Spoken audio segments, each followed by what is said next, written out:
Are you in the mood for some summer books? I have some good recommendations for you.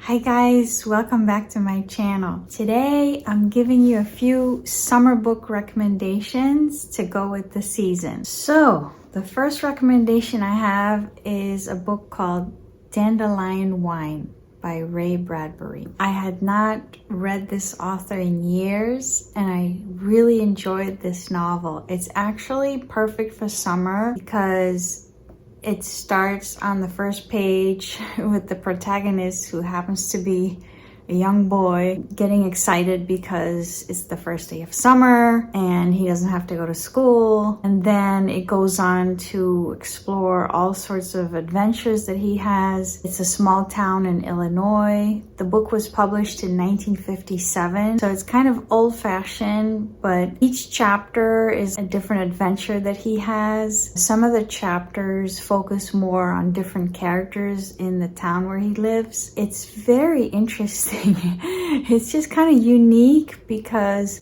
it's told from the perspective of a child, and also I feel like it has sort of a philosophical touch about it. There's this one chapter that I really loved that talks about how an older woman met a younger man. They started this friendship where she would tell him about trips that she had taken to different countries when she was younger, and he would close his eyes and picture the locations and she would describe all these different places, and he felt like spending time with her was like traveling in his mind. It was just a very unique book and I enjoyed it. Now this is part of a trilogy called the Greentown Trilogy. The next book in the series, I believe, is called Something Wicked This Way Comes. So I'm planning to read it soon, so stay tuned on this one. Now the next book I want to talk about, which is also an excellent book for summer, is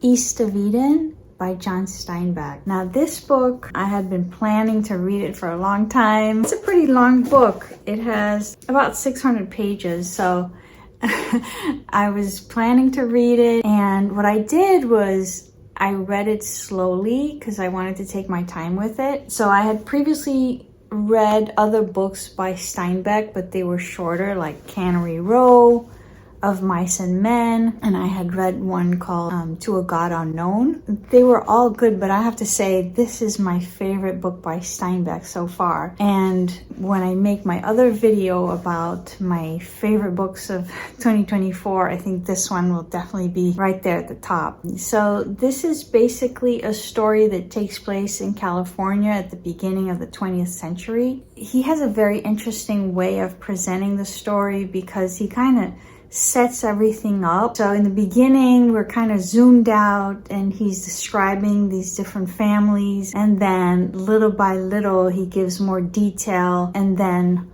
after a while you see how their stories start to connect, and it's really interesting. I also have a review on my Instagram if you guys want to check it out. It's a story where everything is structured strategically. There's long descriptions of nature. There's certain characters that are particularly evil. If you enjoy that type of thing where the momentum builds up for this climactic point, drama ensues, and there's a rivalry between the two brothers, and then it goes through different generations. So you see the two brothers of one generation, and then the next generation, there's again two brothers that are involved and that have issues, rivalries. So there's also the backdrop of the First World War. It's interesting because we have a lot of books about the Second World War, but this is kind of unique because it's more focused on the First World War.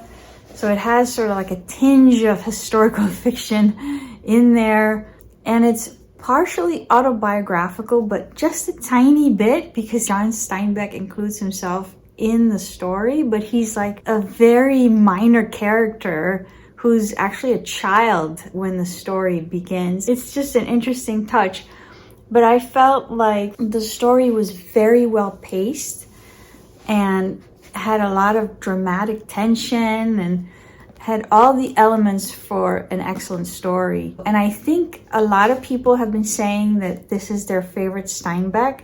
Now, I haven't read The Grapes of Wrath yet, so the jury's still out on that one. But for now, this is my favorite Steinbeck. And it's a very good book to read in summer because there's a lot of scenes where it's hot outside, it's the middle of summer. He describes the landscape, and there's almost a parallel between the evolution of the landscape and the evolution of the story.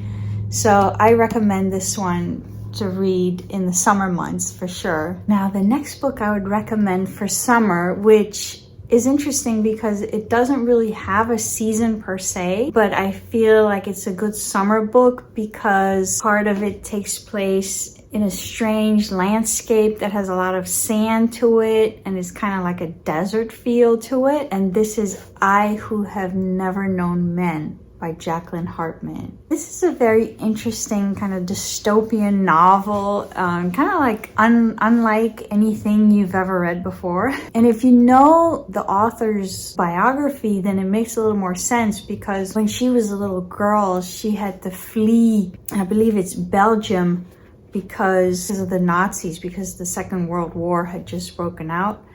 And so she ended up having to flee to Morocco, which is a place that has a very different landscape. We can imagine that it was a traumatic event for her. And so in this book, it's narrated from the perspective of a young girl who then grows up, and basically it's 40 women. They are in a bunker. It's like a prison situation.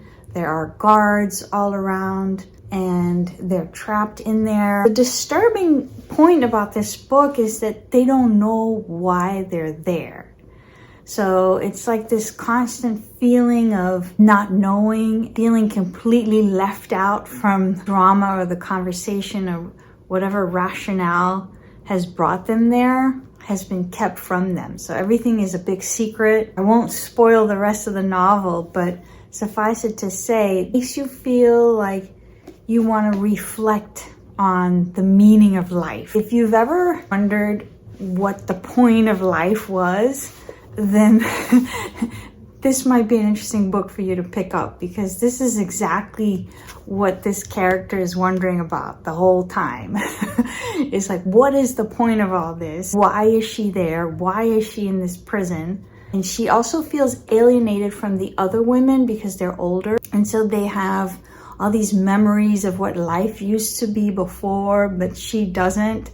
So she feels kind of this weird dynamic where she resents them in a way, and then she creates an escape through her own imagination just to survive psychologically. So yeah, this is for some reason I really related to this one. Now, I was thinking of also making a separate video just about this one, like just philosophizing about why this is interesting and what thoughts came to mind when I was reading this. So if you guys are interested in that, let me know, okay? Now, the last book on this list is To Kill a Mockingbird. I'm actually still reading this one. I haven't finished it. And this is by Harper Lee. So this story takes place in 1935 in Alabama. Of course, it's a small town. It's very, very segregated, very prejudiced. I mean, to the point that it's like, you're reading this and you're like, oh my God. But this is a good summer book because summer is an important season for the main character, who's this little girl growing up in this town, because every summer her friend is staying with his auntie, and so he comes over to play with her and her brother.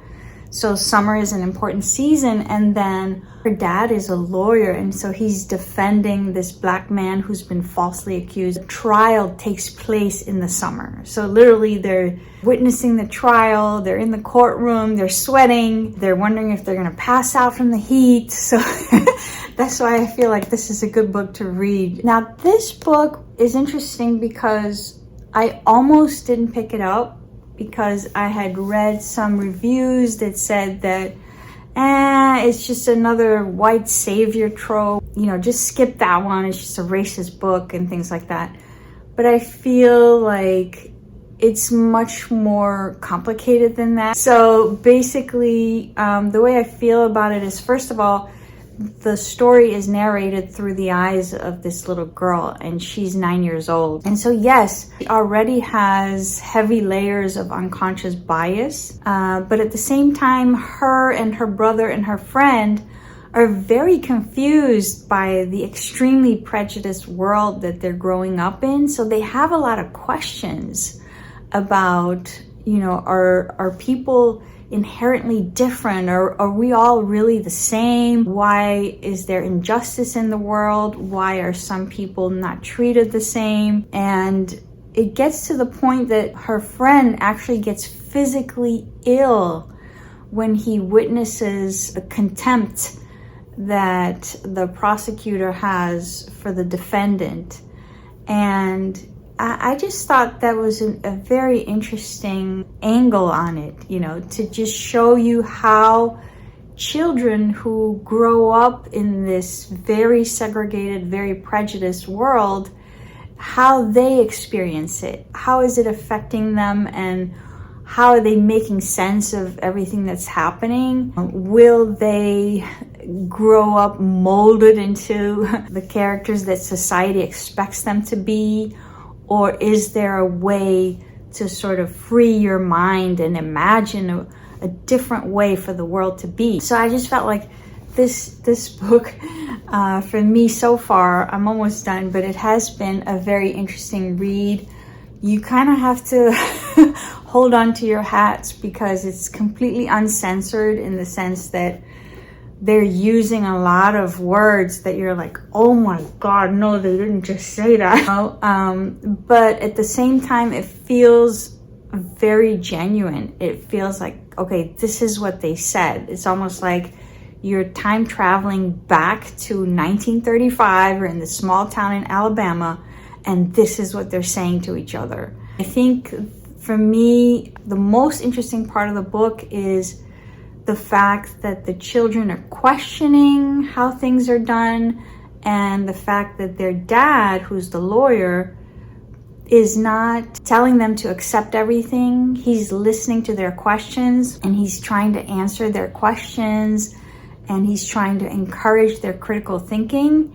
And to me, that's what makes this book what it is. It's an interesting book because of that, because you have this one tiny little ray of hope that somebody is going to use their critical thinking and question the way things are. So that's why I'm enjoying this book, To Kill a Mockingbird. Some of you may have read this or seen the movie, so please let me know in the comments what you think, okay? And I will see you soon for the next video. Until then, happy reading!